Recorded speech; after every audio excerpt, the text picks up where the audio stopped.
Y'all noticed I have new glasses. So today, for the first time, I get to find out either how ugly or how beautiful you are. I can finally see. I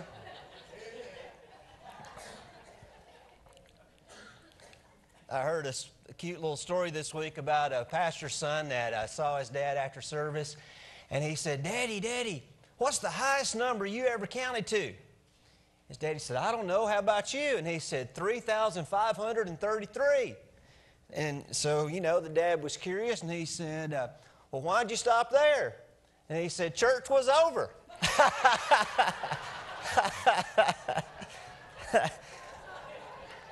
Well, I hope I can give you more to do today than just count.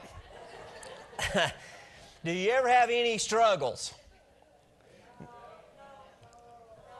Well, if you don't think you ever do, maybe you need to hear what I read recently. According to what I read the other day, the statistics on sanity are that 1 out of every 4 Americans is suffering from some sort of mental illness. The guy writing the article said, think of your 3 best friends. If they're all okay, then it's you.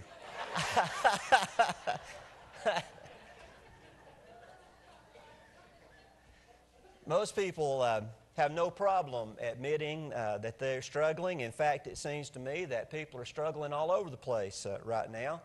I have friends scattered all over the country, and it seems that everyone is hurting right now.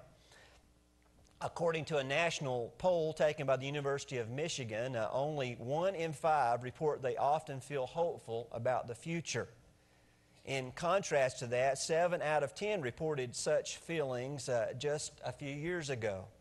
Although the United States standard of living has increased since World War II, there is no increase in the number of people who regard themselves as happy.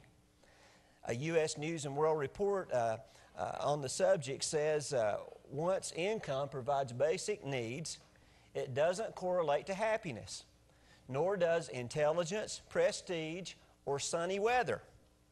People grow used to new climates, higher salaries, and better cars. So, millions of dollars of studying and treating depression have succeeded in reducing most people's levels of sadness, but they're not necessarily happier. But these same researchers have found that self-esteem, spirituality, family, good marriages, and friendships are all keys to a happy life. Gratitude's another key. People who make a daily or frequent habit of being thankful were not only more joyful, they were healthier, less stressed, more optimistic, and more likely to help others. Hope and spirituality work together to provide an important basis for a happy life. Of course, hope fosters optimism, and faith is by definition hope for the future. This is not to say that folks can't be happy otherwise, but it helps explain why so many people do find happiness in faith, and why researchers continue to find the connection between faith and optimism and physical health. Sadly, many people in our world are not making this connection.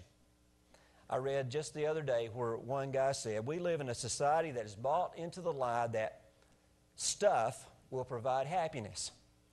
We live in unprecedented prosperity. There's this idea floating around, he says, that if you can just gather together enough stuff, then you'll experience fulfillment. Now, that stuff might be power or prestige or possessions or relationships, but if you're astute enough to look around at people that have all those things, you'll notice a trend. Fulfillment doesn't come from stuff. I shared with you in my little encouraging note on Friday, if you received that from me, that author Scott Dudley put it this way, talking about America. He said, never in history have so many had so much for so long and been so depressed about it. Now I want you to listen to these words from a famous evangelist. He says, this is the generation that will pass through the fire. It's the generation under the gun. This is the tormented generation. This is the generation destined to live in the midst of crisis, danger, and death. We are like a people under a sentence of death waiting for the date to be set. We sense that something is about to happen. We know that things cannot go on as they are. History has reached an impasse. We're on a collision course. Something is about to give. Well, these words were not written last week. They were written in 1965 by Dr. Billy Graham. Now, I'm sure things looked bleak back then. Our country was in turmoil and chaos and upheaval, but have things really improved tremendously since that time? Are things really getting better? Well, I'd like to say that they are, but we all know better. I'd like to paint this rosy picture of the future, but you would just only laugh and say, man, Pastor Mark, he's just living in a dream world. I'd like to say, hey, just hang in there. You know, things are bound to get better. But can I honestly say that with all the violence and all the evil and all the hatred and all the filth and all the wickedness that we see all around us in our world today? Sadly, we live in a fallen world, and it seems to me that it's falling faster and faster into decay and ruin. We could even say we live in a world without hope. Hope is defined as something to cherish, a desire with expectation of fulfillment, to long for with expectation of attainment, or to expect with desire. The prospects of the future seem very bleak. People are working themselves to death, not just to get ahead, but just to pay the bills. People are being laid off right and left. People are losing their homes.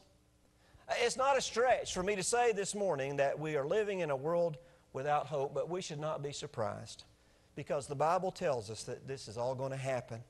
In fact, it says that not only are we living in a world without hope, but that all of creation is without hope in this world. This brings me to the first thought I want to share with you today.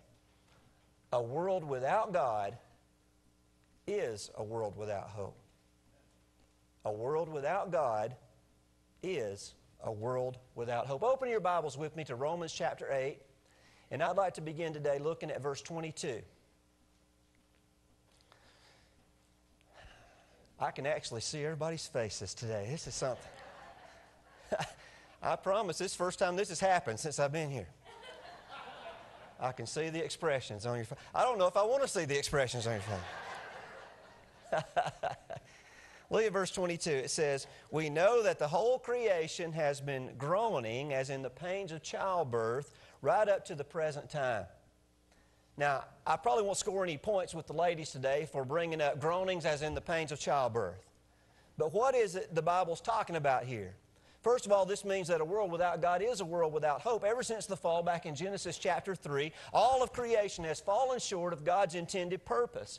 Look back up at verses 20 and 21 of this same chapter. It says, for the creation was subjected to frustration, not by its own choice, but by the will of the one who subjected it, in hope that the creation itself will be liberated from its bondage to decay and brought into the glorious freedom of the children of God. The groaning as of pains of childbirth is found in all of creation seeking to get back into this right relationship with God. When sin entered the world, not only were men and women tainted by it, but so was all of creation. We live in a world without hope because the entire created universe has been separated from God because of sin, and a world without God really is a world without hope. I read a story the other day that just really got to me. But it illustrates the point I'm trying to make. It was entitled, Will You, Daddy? I started bringing it, read it to you, David. It's just so sad, I just couldn't bear to read it again. It just makes me cry every time I read it. It's about this this businessman. He thought he was just so important. And he was getting ready for his annual meeting, and he was reading through his annual report, and this little girl came into the room, and she politely asked him several times if he would read to her the little storybook that she was holding. And every time he told her, he said, no, honey, you run along. Daddy's busy. Daddy's important. Daddy's got things to do. I can't do that right now. So she just waited patiently, and finally she laid the book down by his feet, and she said, well, whenever you get ready, just read it to yourself. Only read it loud enough so that I can hear too. Well, that's sad enough. But the really sad part of the story was this precious little